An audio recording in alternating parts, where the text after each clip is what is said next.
Mayan, magandang gabi po sa lahat. Tayo nagbabalik dito sa ating munting channel para mag-discuss ulit ng another coins kung magkano ng kanyang mga presyo sa ating mga online selling. Ayan, magandang gabi po sa inyong lahat.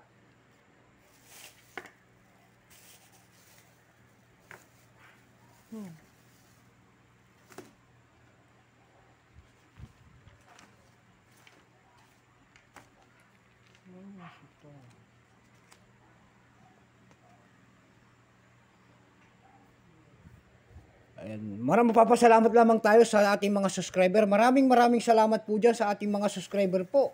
Ayan, at 1K subscriber na po tayo. Thank you so much sa inyo lahat. Mabuhay po kayo sa pagsuporta nyo rito sa ating munting channel. Thank you so much. Ayan, sa lahat ng mga sumusuporta dito sa ating munting channel. Thank you po. At magandang gabi po sa inyong lahat. God bless po.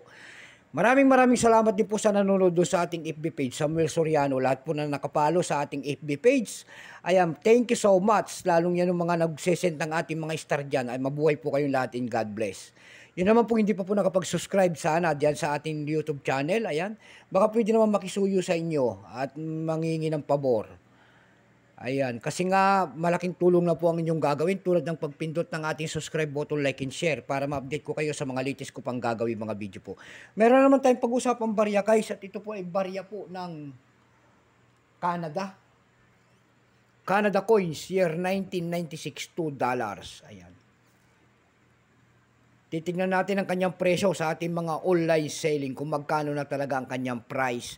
Pero bago yan, kilalanin mo muna natin siya. Issue po nito ay Canada.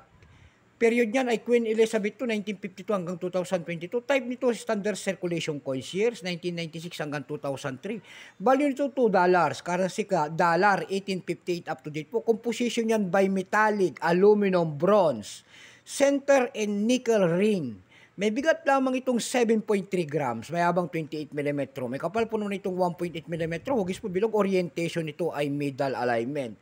Number and dash 476, reference number KM-CH-RS-100. Alam.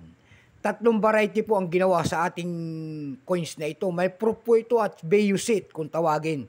Pero itong atin po ay ito po year 1996, 92%. Kung ilang piraso naman ang ginawa ng ating Canada sa barya na hawak natin, ito po ay 375,483,000 piraso po. May price na po yan dun sa ating numista, binigyan na po ng presyo.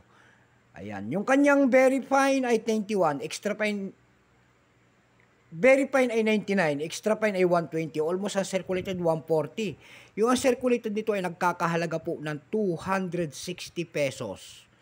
Tayo dumako sa kanyang mga presyo sa ating mga online selling tulad ng ebay.com. Pandaigdigan po yan yung ebay.com, pandaigdigan na bintahan ng coins around the world. ebay.com, ayan, kung tawagin. Sa ebay.com po, mayroon tayong nakita nagbebenta doon ng $15.99. Nasundan po yan ng $5.99. Mayroon na rin tayong nakita doon na $6.45. Dako tayo sa Carousel PH. Sa Carousel PH naman po, mayroon tayong nakita nagbebenta doon ng 120 pesos. Nasundan niya ng 99 pesos. Yung pinakamalit po na bintahan doon ay nagkakalaga po ng 65 pesos. Ayan lamang po ang ating may babaging kanyang presyo. Keep safe po sa natin. God bless.